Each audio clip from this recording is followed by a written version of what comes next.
Benvenuti in questa nuova puntata e oggi siamo in un luogo magnifico in compagnia del professor Riccardo Cicilloni, benvenuto. E siamo in un posto che ultimamente avete visto, se ne parlava un po', e siamo a Villa Verde, negli scavi che tu stai seguendo e che io sono rimasto impressionato perché come sono andato qua mi sono ritrovato in un villaggio davvero grande, io pensavo era un po' piccolino, invece è davvero, davvero molto grande. Il posto è magnifico. Diciamo subito dove siamo, perché allora qua siamo in una capanna davvero enorme, molto grande. Eh, Però, anzi no, aspetta, noi non tutti quelli che ci seguono, stiamo parlando di un villaggio del bronzo finale, quindi siamo intorno al 900-1100, giusto? Esatto. Siamo in questo periodo qua. Devo subito chiedere una cosa, questa è la nona campagna di scavo. Allora a me subito mi viene in mente di farti una domanda. Per arrivare a nuove campagne vuol dire che per te è molto importante questo sito, cioè per l'archeologia evidentemente questo è un sito importante. Per quale motivo? Allora, si tratta innanzitutto di un villaggio nuragico, appunto come dicevi tu, tra il 1150, 950, 900 a.C., che viene costruito in questa fase, in un territorio eccezionale, ricchissimi monumenti di età preistorica e di età protostorica. Siamo anche diciamo, alle pendici del Monte Arci, no? Dove si trova l'ossidiana, no? Sì. L'oro nero della preistoria, come diceva Lillio. È un sito che è stato già conosciuto da Liliu e anche precedentemente, che è già stato scavato negli anni 80-90 dalla Soprintendenza Archeologica. Poi dal 2013, grazie a una serie di concessioni ministeriali, quindi concesse dal Ministero della Cultura, con le varie denominazioni nel corso degli anni, abbiamo potuto indagare. È interessante per varie cose. Innanzitutto si tratta di un villaggio monofase, cioè rispetto ad altri villaggi di questa fase nuragici non abbiamo una rifrequentazione più tarda di età romana, di età punica, di età romana, età medievale che magari potevano in Sì, qualche maniera inquinare un po'. inquinare. Quindi questo villaggio è solo di questa fase. In un periodo in cui i nuraghi ormai non venivano più costruiti, Sì. venivano frequentati sporadicamente o addirittura abbandonati. E quindi costruiscono questi villaggi, tra l'altro con delle caratteristiche architettoniche ben precise, con la tecnica della corte centrale, cioè abbiamo degli spazi centrali su cui si aprono le varie capanne. E qua si tratta, abbiamo trovato tracce di capanne praticamente monumentali. Questa dove ci troviamo adesso è la capanna 17, conserva quasi 4 metri di altezza residua, cosa abbastanza inusuale, costruita peraltro, lo farei vedere, con grandi massi, con nicchie, con strutturazioni molto particolari. E poi abbiamo 9 campagne di scavo, abbiamo messo in luce quasi tutto, ci manca ancora qualcosa, quasi tutto questa sorta di quartiere, quindi una piazza con una Sì. serie di abitazioni. E ci sono ancora delle cose da risolvere molto interessanti. Ad esempio, è un villaggio che è stato a un certo punto abbandonato, quindi attorno non ha una frequentazione dell'età del ferro, quindi è stato abbandonato nel giro, io faccio sempre esempio, non so, come Gairo, ad esempio, che ben conosciamo, Sì. che nel giro di qualche decennio è stato abbandonato, quindi prendendosi molte cose. Fortunatamente hanno lasciato che cosa? La spazzatura, le cose rotte, che però a noi archeologi danno tantissime Sì. informazioni, moltissime informazioni. E quindi un mistero, ad esempio, perché è stato abbandonato quasi improvvisamente, poi nel corso del tempo, e non lo sappiamo, perché in questi casi uno può parlare, non so, di epidemie, carestie. Nell'archeologia non c'è mai una risposta semplice, univoca, ci sono tante cause, tante concause. Però è vero anche che in questo periodo, in tutta la Marmilla, assistiamo a un cambiamento della società nuragica che poi porterà all'estate di Monteprama, diciamo. Sì. Quindi molti villaggi vengono abbandonati, si creano nell'età del ferro dei villaggi più importanti, più grossi, quindi c'è una sorta di concentrazione in alcuni siti, no? Gianna Maria di Villanova Forte, che non è molto lontano, o se vogliamo sono raggi di Barumini, Quindi può e essere che da quindi qui che a un certo punto in un contesto più ampio di organizzazione territoriale questo villaggio perda la sua sì, importanza e quindi decidano di andare di da altre andare da parti. altre parti. Questa è una cosa che dobbiamo un po' capire.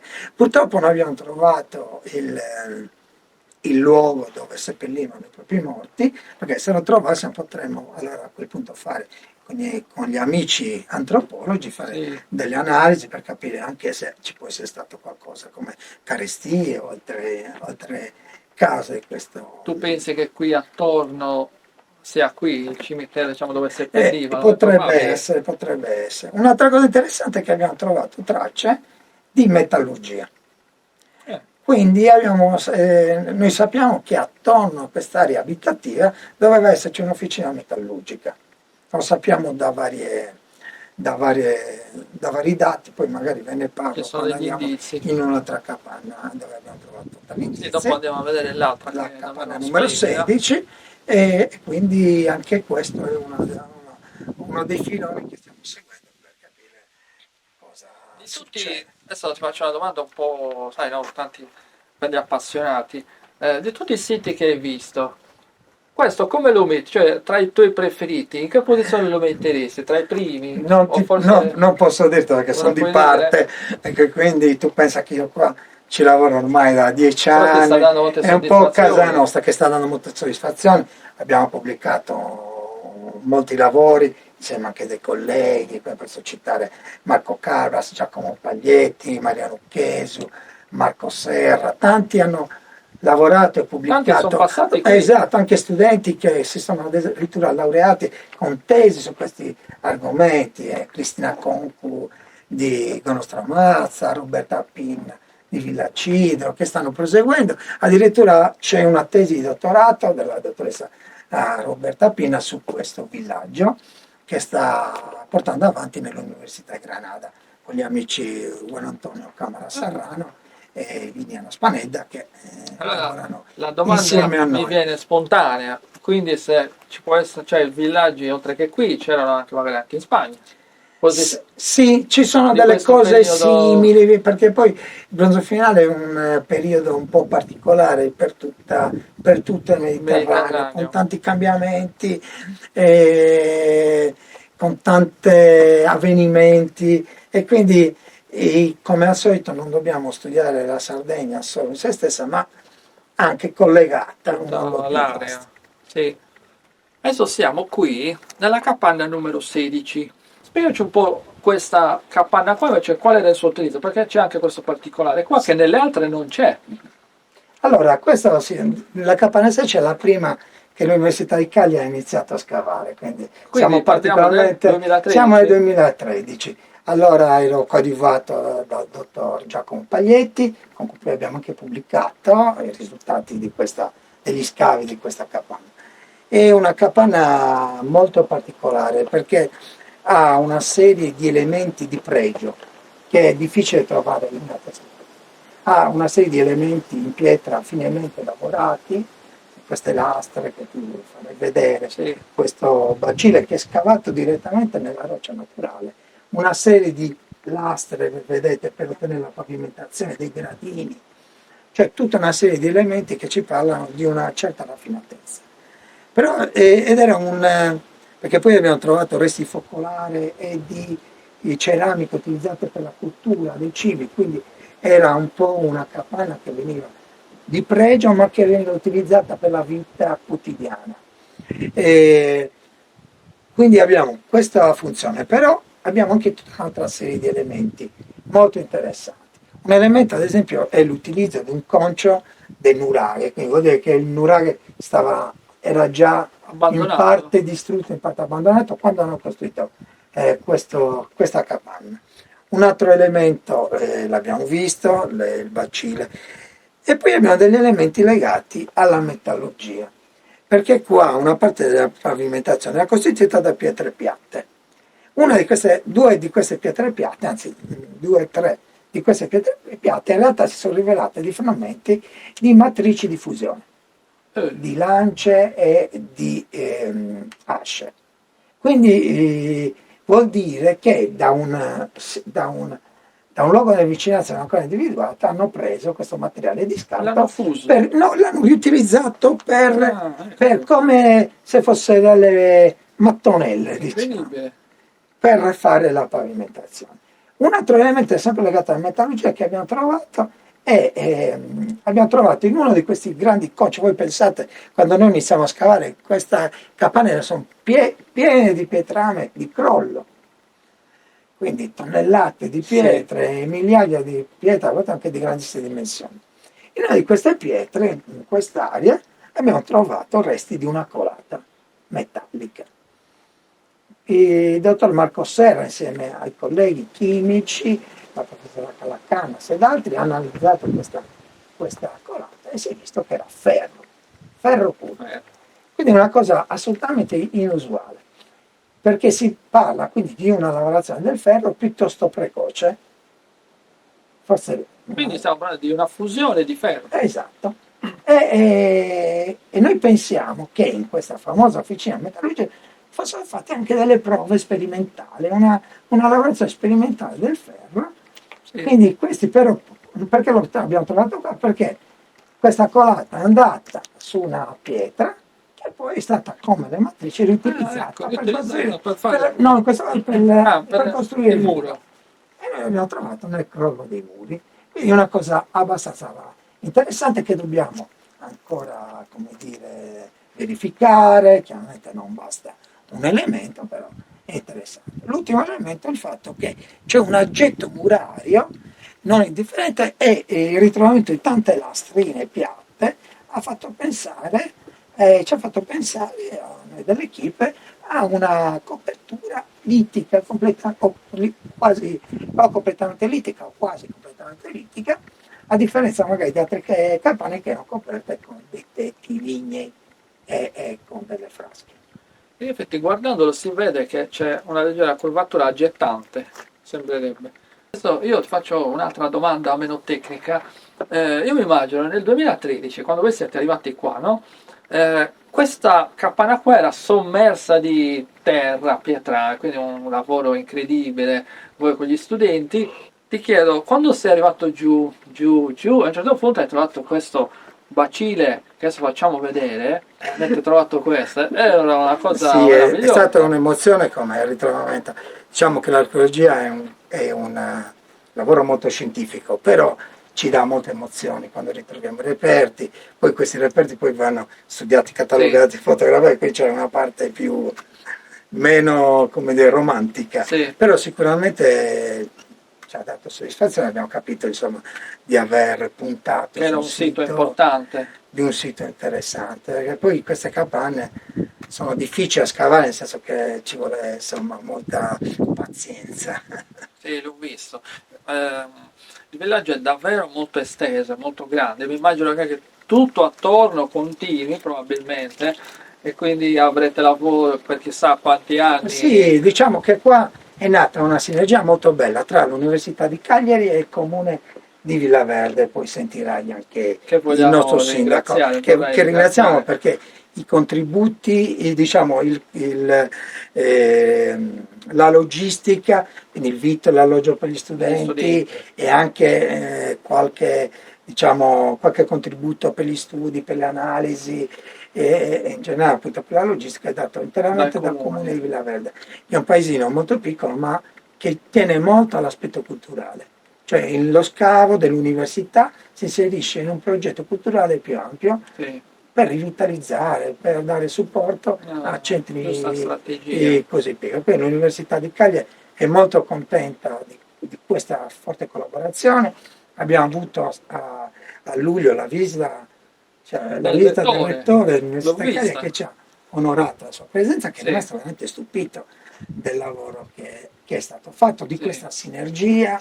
E insomma auspichiamo che questo lavoro prosegua, perché poi uno degli obiettivi dell'Università di Cagliari è lavorare con le amministrazioni, che soprattutto con le amministrazioni, aiutarli nello sviluppo del territorio, in generale lo sviluppo del territorio, della cultura e poi del turismo anche in generale. È una conseguenza di tutto quello che fate insieme. Esatto. Sì, io ti ringrazio tantissimo, penso che apprezzeranno tutti quelli che ti stanno guardando perché hai spiegato un sacco di cosettine molto interessanti.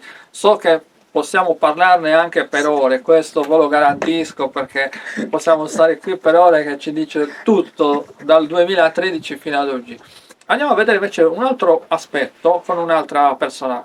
Grazie. Grazie a te. Ci vediamo in un altro sito, in qualche altro scavo, so che tu ne segui tanti, quindi Perfetto. e auguri Vi per il nuovo aspetto, anno. venite a trovarci sia durante gli scavi, noi scaviamo con l'università, scaviamo tutto luglio di ogni anno, quindi a luglio ci trovate da lunedì a venerdì e poi comunque è bello anche venire qua a farsi una Sì, il posto è passeggiata magnifico. e l'accesso è libero, quindi insomma, siete i benvenuti.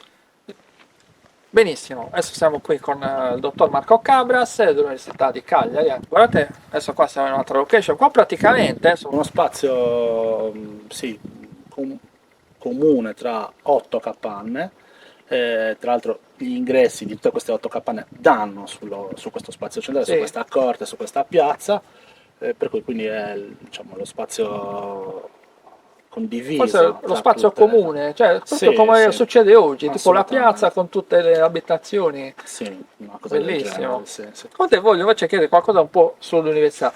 Addirittura io so che eh, nell'arco di un mese, gli scavi durano più o meno un mese, no? Sì. Sono passati addirittura anche 50 studenti. Sì, diciamo che appunto, abbiamo già detto, già da 9 anni, durante tutto il mese di luglio, 2 turni da più o meno 20 studenti, 22, 23 studenti si alternano, le prime 2 settimane di luglio un gruppo e poi le ultime settimane. Sì, quindi quest'anno abbiamo sfiorato i I 50. 50 Sì, studenti. sì, sì, Ed sì. erano tutti studenti dell'Università di Cagliari o anche da altre parti? Quest'anno tutti di Cagliari, sì, Tutti di perché Cagliari. durante altre campagne qualche anno fa accoglievamo anche, abbiamo accolto studenti dalla Danimarca, anche di altre università italiane.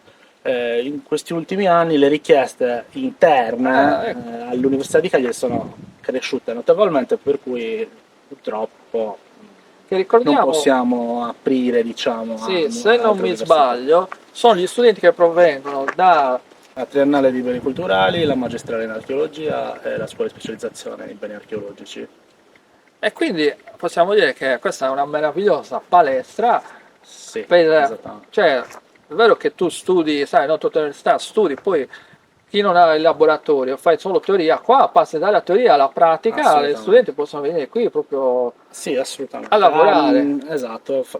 Questo è magnifico. Alcuni di noi hanno fatto la laurea magistrale, si sono dottorati, sono diventati professori. Io sono uno dei primi che ha fatto tutto questo percorso, è Sì, diventato un professionista scavando anche qua. anche qui, Alcuni lo stanno facendo, quindi sì, bellissimo. ormai l'anno prossimo sarà il 10° anno. In più c'era stata anche una ricognizione sul territorio nel 2012, quindi in realtà questa di quest'anno era stata la 10ª attività. L'anno prossimo sarà il Sì, 10º anno di scavo, ma in realtà siamo già 10 anni qua. Siamo fermati soltanto nel 2020 purtroppo per il per il Covid. Covid. Per cui sì, questa è una palestra, tanti studenti che hanno scavato nei primi anni, adesso fanno i professionisti, quindi sì, è una palestra, sì, assolutamente. E quindi noi ci auguriamo che si continui così. Assolutamente. È fondamentale nel nostro mestiere è la pratica, la ripetizione, soprattutto di certe esperienze che non sono sempre identiche, ma devono Sì, mutare per appunto essere pronti per tantissime scoperte nuove. sì. Allora, io ti ringrazio tantissimo, Grazie a voi. io vi saluto, ringrazio la sovrintendenza di Cagliari, ringrazio l'Università di Cagliari, ringrazio il professor Cicelloni, ringrazio te, l'amministrazione di Villaverde l'ho detto, forse sì, vi saluto, ci vediamo alla prossima e guardatevi un po' di immagini. Ciao a tutti, grazie. Arrivederci. Eccoci qua, adesso siamo con il sindaco Sandro Marchi, benvenuto. Buonasera, benvenuto a te. Allora, siamo qui a Villaverde, in un parco, in un bosco impressionante, bellissimo, quindi possiamo invitare le persone a venire a visitare questo magnifico Certamente. luogo. Ho visto anche che ci sono i sentieri per arrivarci, una bellissima fontanella. Insomma, è la prima volta che vengo qua, ma davvero è un bel posto, quindi vi invito a venire. Tornando invece al discorso dell'area archeologica qui, Per voi questo è molto importante a livello anche turistico, quindi è vero che c'è un portare avanti gli scavi per questioni archeologiche, di ricerca, ma per voi è anche diciamo, per dire un pretesto per portare anche turismo, perché magari più in là fra qualche anno potrebbe essere fruibile. E sono questi i vostri passaggi, i vostri obiettivi? Diciamo che c'è un triplice interesse di natura culturale, di natura turistica e di natura scientifica. Le tre cose vanno da anni assieme e quindi la valorizzazione, diciamo, del sito dal punto di vista culturale e scientifico porterà poi anche uno sviluppo, speriamo uno sviluppo turistico. Sì. Turistico, io dico sempre tra virgolette, noi non pensiamo ai grandi numeri, noi pensiamo a un turismo particolare, un turismo legato alla cultura, Alla non pensiamo cultura, a orde esatto. di turisti che arrivano qua, pensiamo a persone che vogliono vedere una parte diversa della Sardegna, la Esatto. parte delle Sì, zone sì, interne e cercare di assaporare e di visitare questi luoghi meno conosciuti ma molto belli. Considera sì. che Villa Verde fa parte del consorzio turistico Due Giare che da ormai quasi 30 anni lavora sulla valorizzazione del territorio, Sì. quindi sui diversi aspetti.